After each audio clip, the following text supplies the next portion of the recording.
ঝিঙে আলু দিয়ে পাতলা করে মাছের ঝোল গরম ভাতের সাথে। আজকে আমি এখানে 6 পিস তেলাপিয়া মাছ নিয়ে এসেছি। এই তেলাপিয়া মাছ দিয়ে এই রান্নাটা করব। তেলাপিয়া মাছের কিন্তু একটা বটকা গন্ধ আছে, তাই আমি লেবুর রস জলের মধ্যে দিয়ে লবণ দিয়ে তার মধ্যে কষলে কষলে মাছটা পরিষ্কার করে ধুয়ে নিয়েছি। লবণ আর হলুদ গুঁড়ো দিয়ে মাছের মধ্যে মাখিয়ে নেব। মাছ ভাজার আগে এখানে একটা কড়া বসিয়ে দেবো। প্রথমে 1 চামচ ধনে, 1/2 চামচ জিরা আর 1/2 চামচ রাঁধুনি নিয়েছি। এগুলো একসাথে আমি হালকা করে একটু গরম করে নেব। একটা রান্নার মধ্যে যতটুকু মশলা লাগবে আমি ততটুকু নিয়েছি।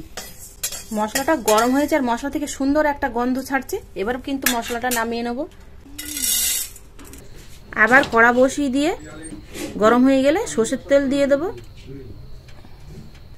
তেলটা ধোঁয়া ওঠা গরম হলে খুন্তি দিয়ে মাছগুলো ছেড়ে দেবো তেলের মধ্যে। খুন্তি দিয়ে দিলে আর তেলটা ছিটকে হাতে লাগার ভয় থাকবে না।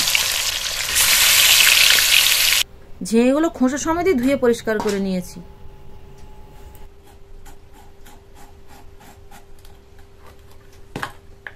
ঝিঙেটা কাটার আগে ধুয়ে নিলে তো ঝিঙেটা আর জল টেনে নেয় না। দেখবেন ভাজার সময় আর তাড়াতাড়ি জলটা ছাড়বে না। ঝিঙেটা বেশ ভালোভাবে ভাজাও যাবে।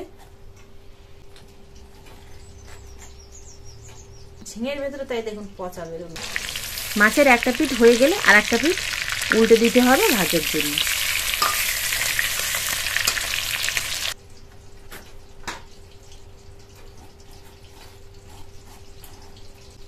লম্বা লম্বা করে কাটবো, তাহলে দেখতে সুন্দর লাগবে আর মাছের ঝোলের সঙ্গে ভালোও লাগবে। ঝিঙেগুলো সব লম্বা করে কেটে নিয়েছি। তেলাপিয়া মাছ তাই একটু কড়া করে ভেজে নিয়েছি, তাহলে ভালো লাগবে মাছটা খেতে। মাছ ভাজা তেলের মধ্যেই ঝিঙেগুলো দিয়ে আগে ভেজে নেব।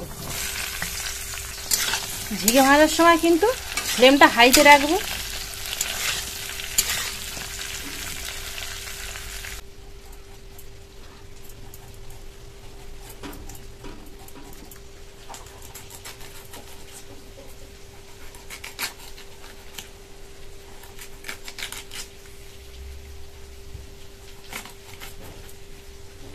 আলুটাও ঝিঙের মতো লম্বা লম্বা করে কেটে নেব।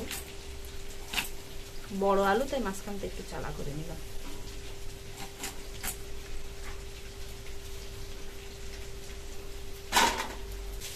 জল 2-3 বার দিয়ে নেব।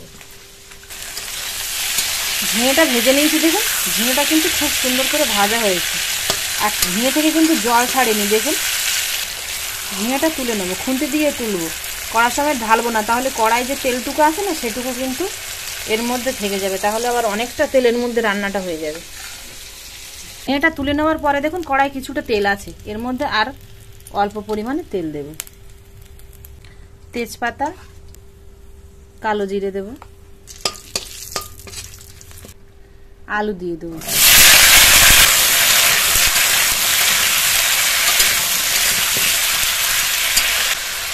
লবণ, হলুদ গুঁড়ো,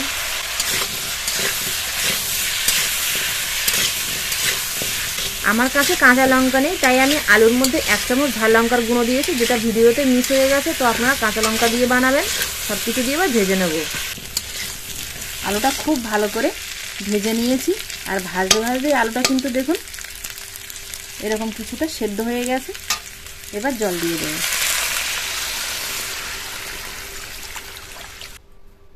ঢাকনা চাপা দিয়ে দেব। আমার কাছে শিলনোড়া নেই আর মিক্সারটাও খারাপ হয়ে গেছে, তাই চায়ের গ্লাসের মধ্যে নিয়ে গুঁড়ো করে নিচ্ছি। এর মধ্যে তাই খুব সুন্দর একদম শিলে গুঁড়ো করার মতো দেখুন এরকম গুঁড়ো হয়ে গেছে।